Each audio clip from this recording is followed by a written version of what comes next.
Delta மாவட்டத்துக்கு நான் நிறைய நிகழ்ச்சிகளுக்காக வந்திருந்தேன். அந்த சமயம் நம்ம இங்க வந்து மழை நீரால் பாதிக்கப்பட்ட அந்த பகுதிகளை பார்க்கலாம் அப்படின்ட்டு வந்தோம். இங்க வந்து பார்த்தா அப்படியே மனசுலாம் வலிக்குது.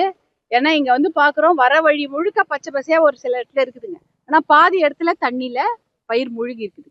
பக்கத்துல ஒரு சில மாவட்டத்துல குறுவை அதுவே வந்து அறுவடை பண்ணாம அது முழுக்க அழிஞ்சு போச்சு. இப்ப இங்க வந்து சம்பா நட்டுருக்குறாங்க. அதுவும் அறுவடை 1 மாசம் வளர்ந்தது இன்னைக்கு கையில தூக்கி காட்டுறாங்க. தண்ணியில முழுகி போயிருக்குது. ஒரு மழைக்கே இதான் கதி. இப்ப வந்து வடகிழக்கு பருவமழை பெஞ்சிட்டு இருக்குது. அந்த மழைக்கு இதுதான் கதின்னா இப்ப ஒரு வருஷமா இந்த மழை பெஞ்சிட்டு தான் இருக்க போகுது. காலநிலை மாற்றம் இருந்ததால ஏகப்பட்ட மழை வரப்போகுது. இது வந்து காலங்காலமா நடந்துட்டு இருக்குது.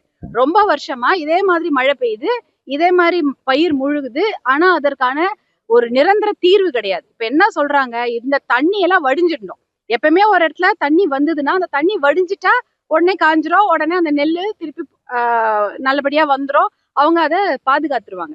ஆனா இந்த பயிரெல்லாம் இப்ப முழுவி தண்ணியை வெளில போக முடியல. இதுக்கு காரணம் இங்க வடிகால குடிமராமத்து பண்றதோ இல்ல அரசாங்கமே வந்து அதை தூர்வாரது எதுவுமே செய்யல. ஆனா செய்யற மாதிரி கணக்கு மட்டும் காமிச்சிருக்கிறாங்க.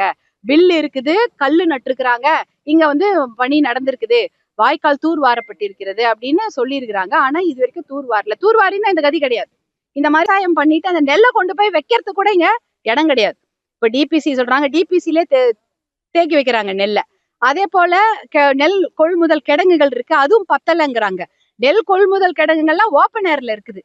பாத்தீங்கன்னா ஒரு 3-4 ஏக்கரை எடுத்துடுறாங்க. அதுல வந்து அப்படியே மூட்டை மூட்டையா போட்டு வச்சிடுறாங்க. மழை பெய்தால் அது அப்படியே மக்கி போயிடுது, இல்ல முளைச்சு போயிடுது. ஆனா அந்த கிடங்குகளுக்கு வந்து பாதுகாக்கிறதுக்கு ஒரு கூரையோ இல்ல தார்பாலினும் கொடுக்கறது கிடையாது. அதுக்கு ஒரு செக்யூரிட்டி கிடையாது. ஆனா டாஸ்மாக் வைக்கிற இடத்துக்கு நல்ல செக்யூரிட்டி, கேமரா, போலீஸு, அவ்வளவு விஷயம் நடக்குது. அதெல்லாம் பாதுகாப்பா வைக்கிறீங்க. சாப்பிட்ற சாப்பாடை ஏன் பாதுகாக்க வைக்க மாட்டீங்க? இப்ப பயிர் முழுவி இருக்குதுன்னு சொல்லிட்டு அதுக்கு 72 லட்சம் நிவாரணம்னு சொன்னாங்க, அதுவும் கொடுக்கல. அப்ப இந்த முறை இப்ப நடந்த கொடுமைக்கு யார் பதில் சொல்றது? இதுக்கு வந்து இன்சூரன்ஸ் கட்டணும். இன்சூரன்ஸ் முழுமையா வரல. நிவாரணம் கண்டிப்பா கொடுத்தாகணும். உடனடி நிவாரணம் தானேங்க வேணும். எப்போ நீங்க 10 வருஷம் எல்லாம் செத்து சாம்பலான அப்புறமா நிவாரணம் கொடுப்பீங்க? இப்ப எத்தனையோ பேர் சாவுறாங்க. சாராயம் குடிச்சு செத்து போடுறாங்க, ஆக்சிடென்ட்ல செத்து போறாங்க. உடனடியா நிவாரணம் கொடுக்குறீங்கல்ல, உடனடியா அனௌன்ஸ் பண்றீங்களா? இப்பயும் அனௌன்ஸ் பண்ணணும் இல்லையா?